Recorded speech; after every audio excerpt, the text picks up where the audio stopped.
First Contact's price. The Zarkax Trade Federation prided itself on reading situations correctly. After all, predictability meant profit, and profit kept the galaxy's wheels turning.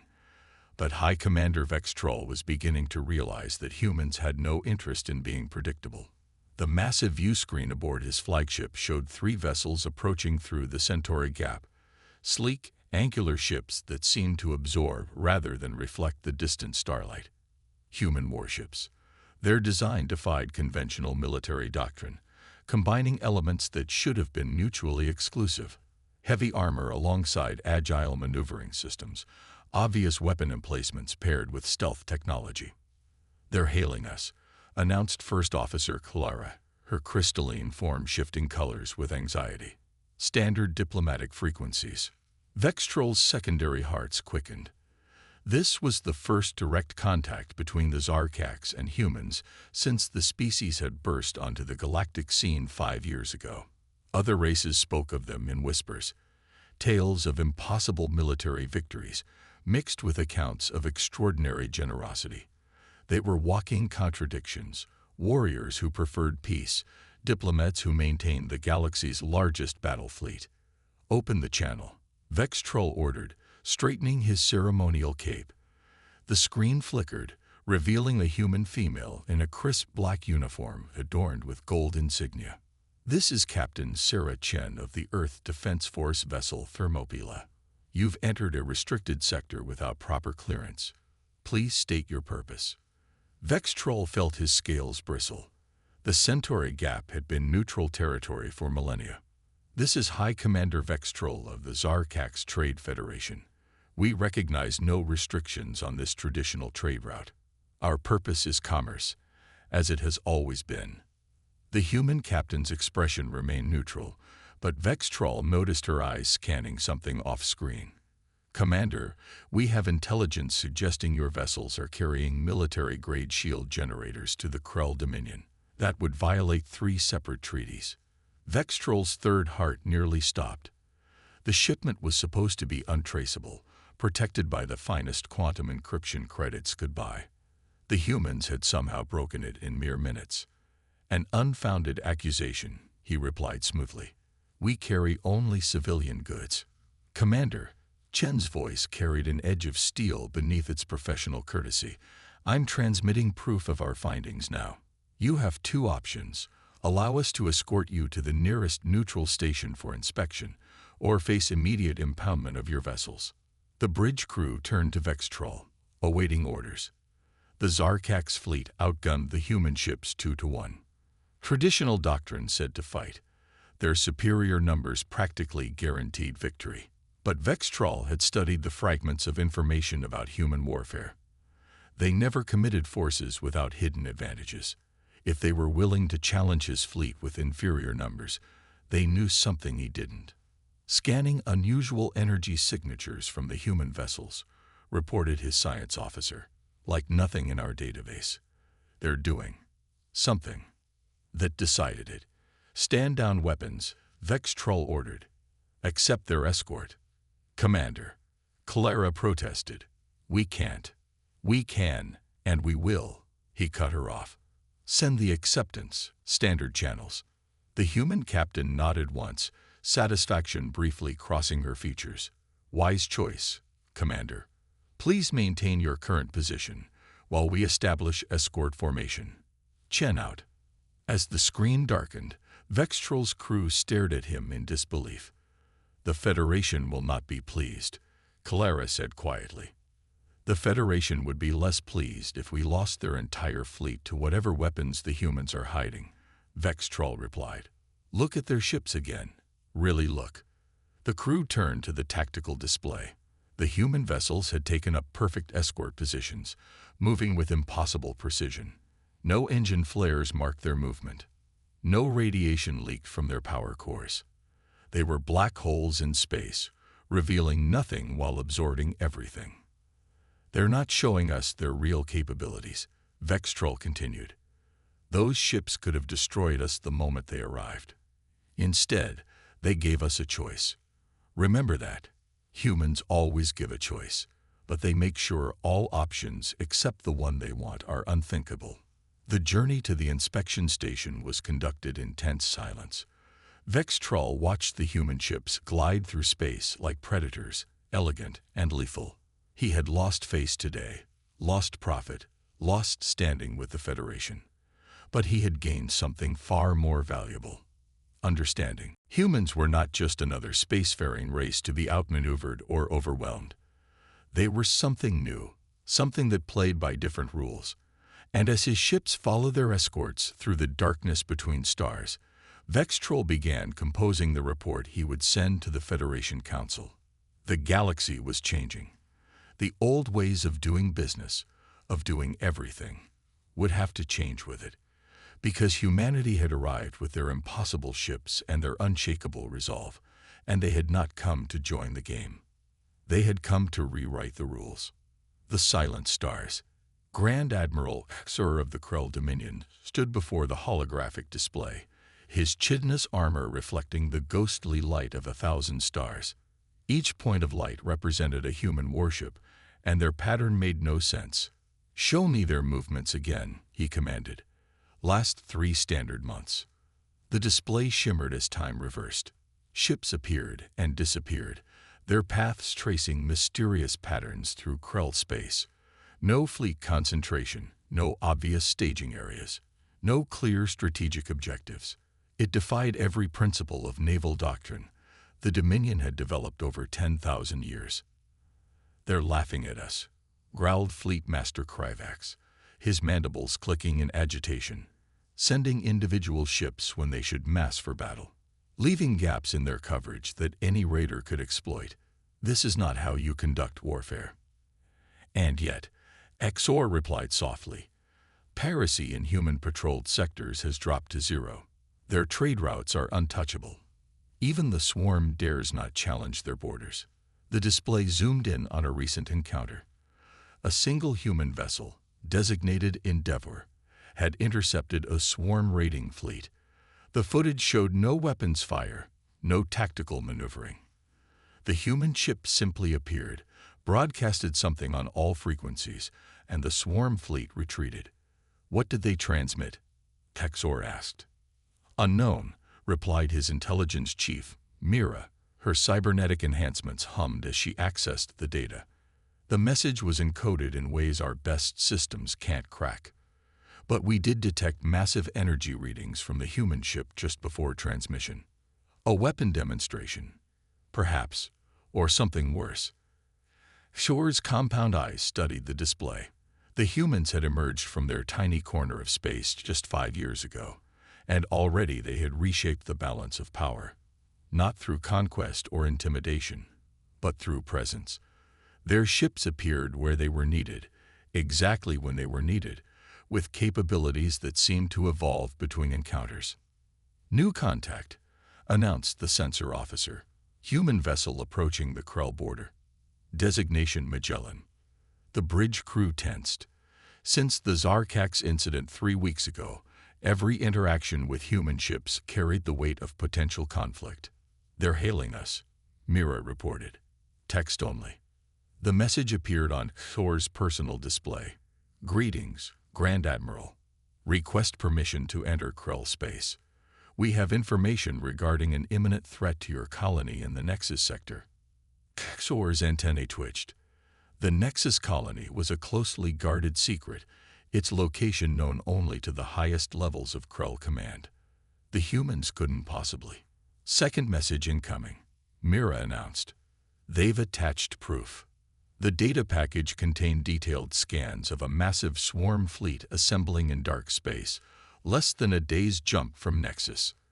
The timestamps showed the intelligence was less than an hour old.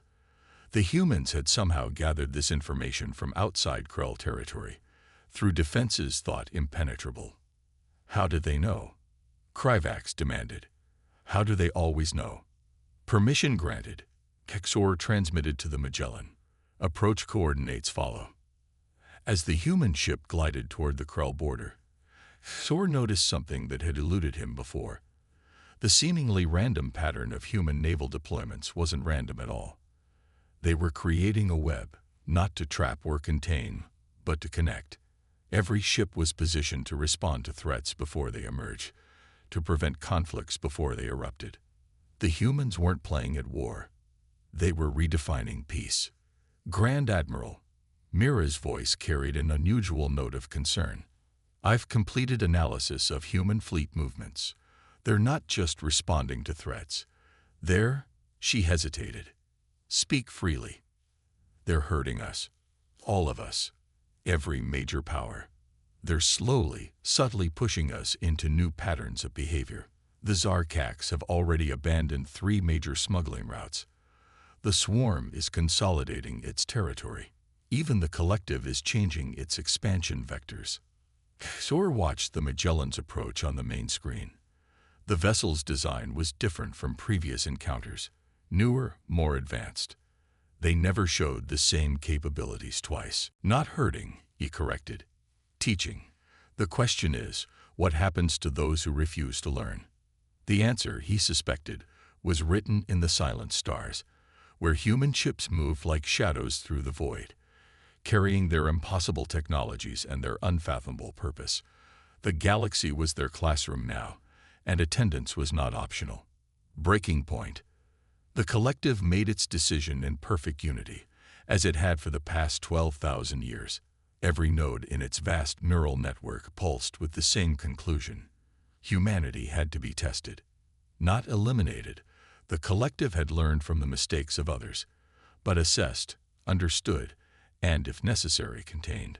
Supreme Node Hilera interfaced directly with the command nexus, her consciousness expanding to encompass the vast fleet assembled in the void between galaxies.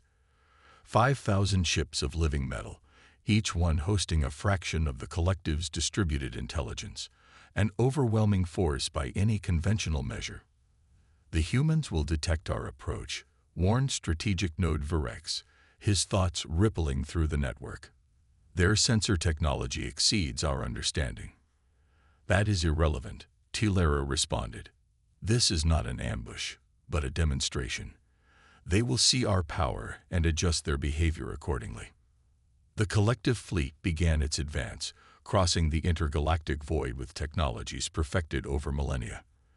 Their target was New Eden, humanity's most distant colony world. The choice was deliberate. Far enough from Earth to be vulnerable, but valuable enough that humans would be forced to respond. Multiple quantum disturbances detected. Announced sensor node call. Human vessels emerging, everywhere. The tactical display bloomed with new contacts. Not the handful of ships the collective had expected, but hundreds.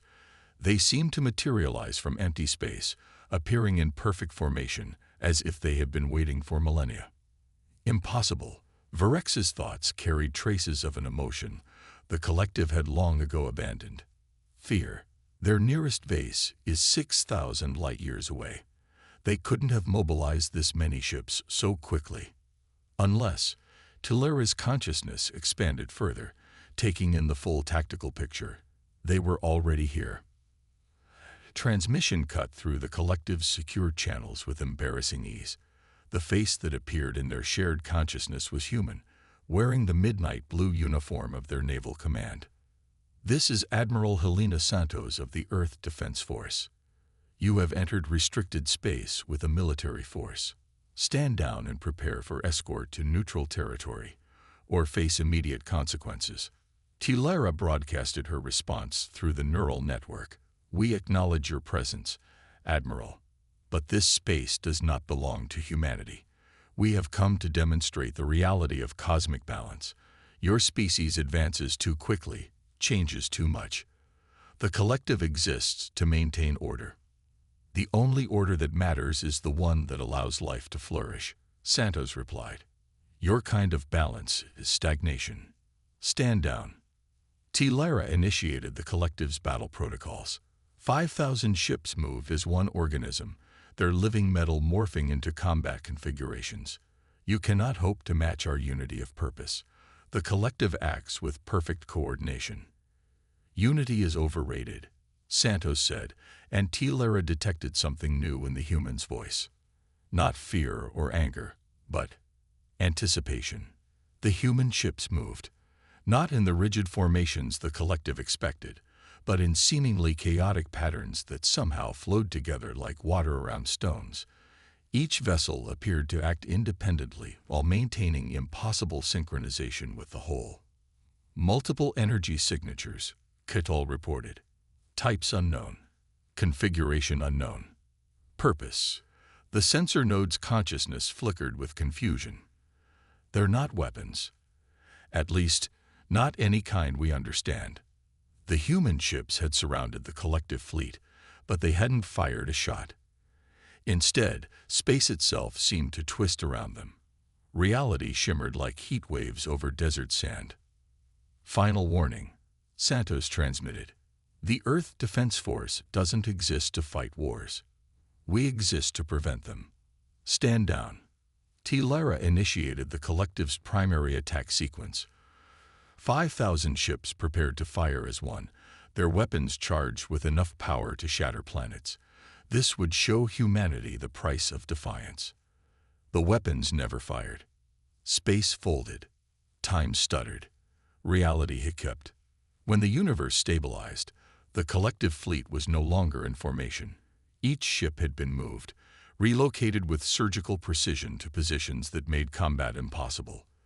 They were scattered, intermixed with human vessels in a three-dimensional gridlock that rendered their superior numbers meaningless. How?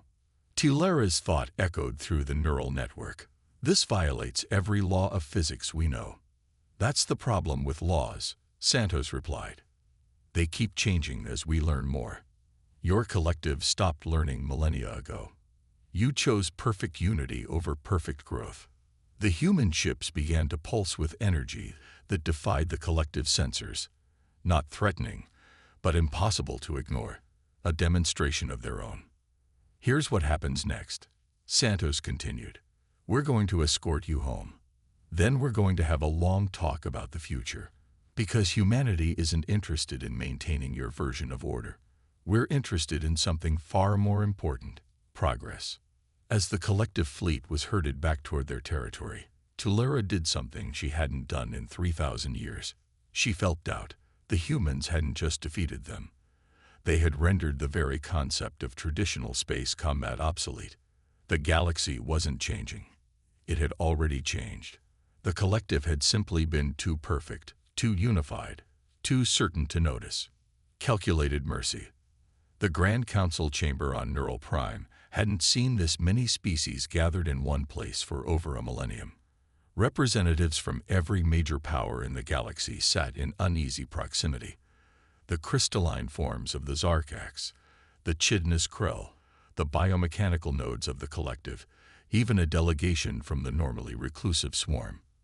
Ambassador Sarah Chen, formerly Captain Chen, stood at the center of it all, her black uniform stark against the swirling colors of the assembled alien representatives.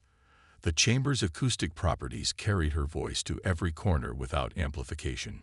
Humanity accepts the collective's formal apology for their military incursion, she announced. No reparations will be demanded. No sanctions will be imposed. We consider the matter closed. A wave of murmurs swept through the chamber. The Krell delegation's mandibles clicked in agitation.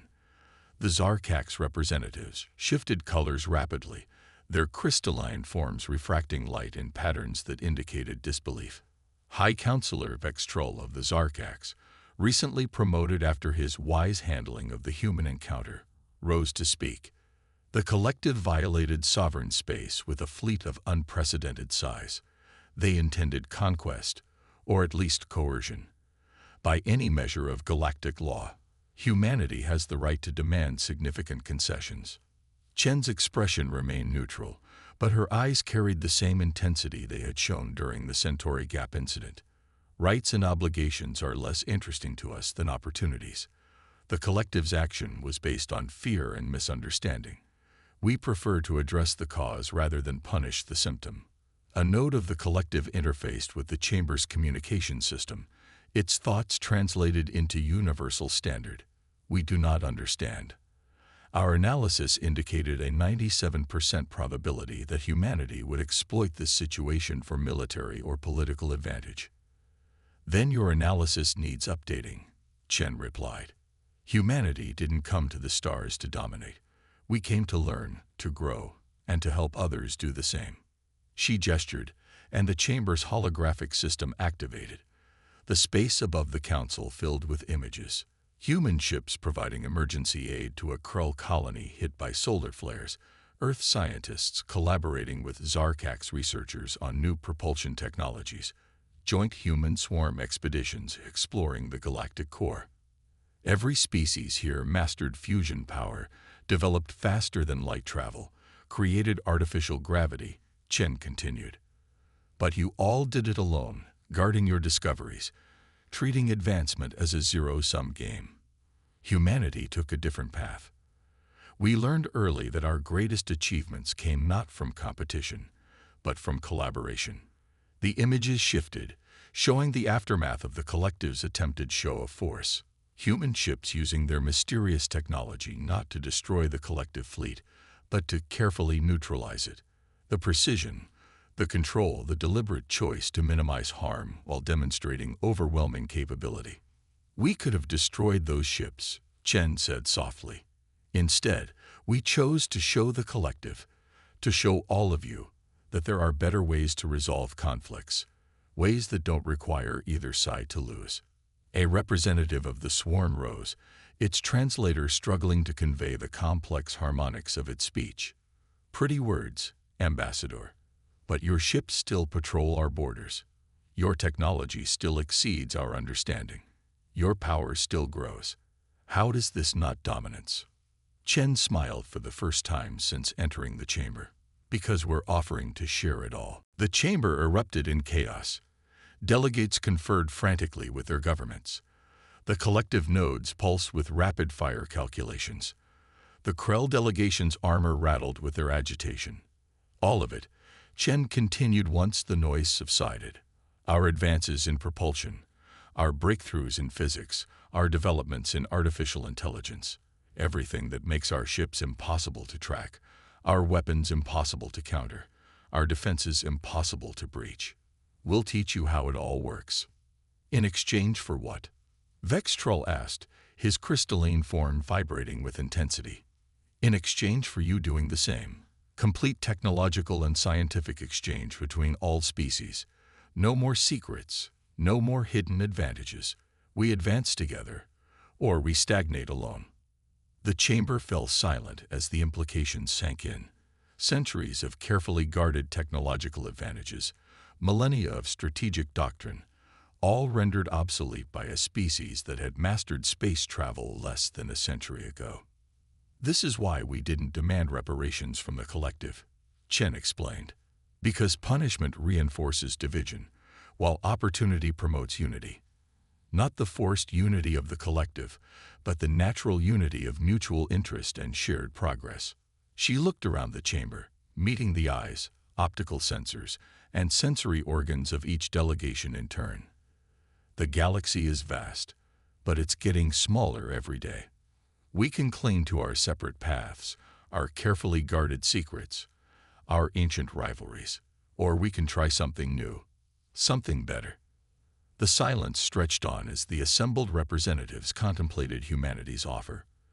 Eventually, inevitably, they began to signal their acceptance, not because they had been defeated or coerced, but because humanity had shown them a future too compelling to resist.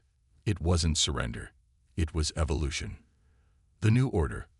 5 years after humanity's historic proposal at Neural Prime, the Galactic Archives received an unexpected visitor. Dr. Elena Santos, daughter of Admiral Helena Santos, stood before the ancient repository of knowledge, her research credentials broadcasting quietly to the archive's security systems. The archive's primary interface materialized, a shimmering hologram combining elements of all major species' visual preferences. Welcome, Dr. Santos. You are the first human to request direct access to the historical core. May I inquire as to your purpose? I'm documenting the changes of the last decade, Elena replied. From first contact to the present, the archives offer the most comprehensive perspective.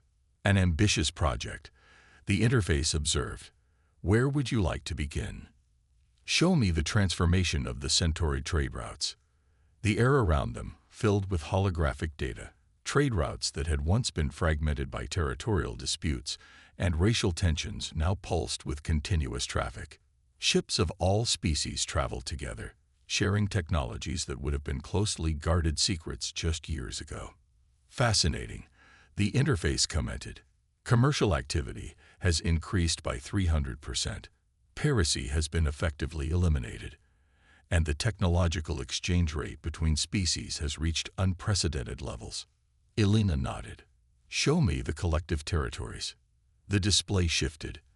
The once rigid boundaries of collective space had become permeable. Their ships now moved freely among other species, their distributed intelligence enhanced by human AI concepts, while retaining their unique identity. They've changed the most, Elena observed. From perfect unity to perfect diversity. Indeed, the interface agreed. The collective now maintains over 10,000 distinct neural patterns, each offering different perspectives while remaining connected to the whole.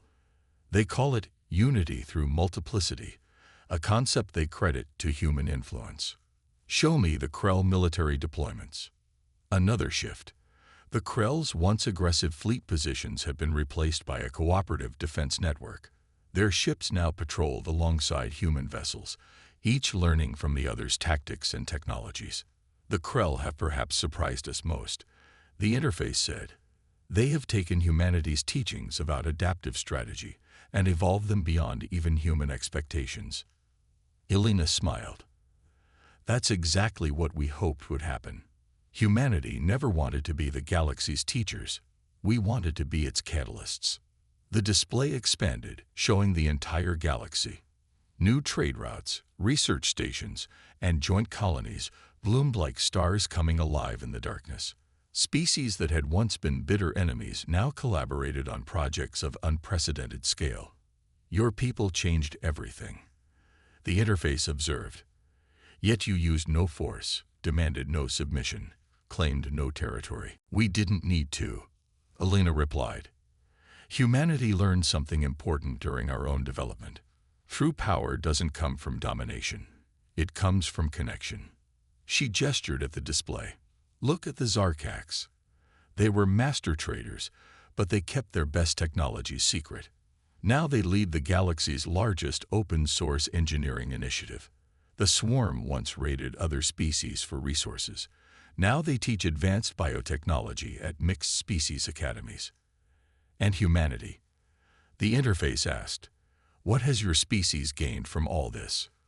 Elena's hand passed through a holographic representation of Earth's solar system, now a hub of interstellar cooperation. We gained exactly what we wanted. A galaxy where different species don't just coexist, but actively help each other grow. Where advancement isn't a competition, but a collaboration. Some still call it human dominance, the interface noted. They say you simply found a more subtle way to control the galaxy. They're missing the point, Elena said. Humanity's strength never came from our technology, our ships, or our weapons. It came from our ability to imagine a better future and work with others to create it. The display shifted one final time, showing a massive construction project at the galaxy's core, a joint endeavor involving every major species. The Great Archive, they called it, a repository of all known knowledge freely available to all. We didn't want to rule the galaxy, Elena concluded. We wanted to help it evolve.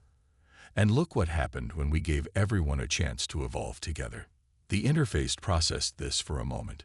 And what comes next, Dr. Santos? Elena smiled, her expression matching her mother's from that historic day at Neural Prime. That's the best part. For the first time in galactic history, no single species decides what comes next. We all do. She looked up at the swirling representation of the galaxy, not as it had been, divided and suspicious, but as it was becoming, connected, cooperative, alive with possibility. Humanity's greatest weapon was never our technology, she said softly. It was our vision of what was possible when species stopped fearing each other and started helping each other. We didn't conquer the galaxy. We convinced it to conquer its own limitations. The interface recorded her words, adding them to the vast repository of knowledge that would guide future generations. In the space above them, the galaxy continued its eternal dance, its stars burning brighter in the darkness between them, illuminating a future that no single species could have created alone.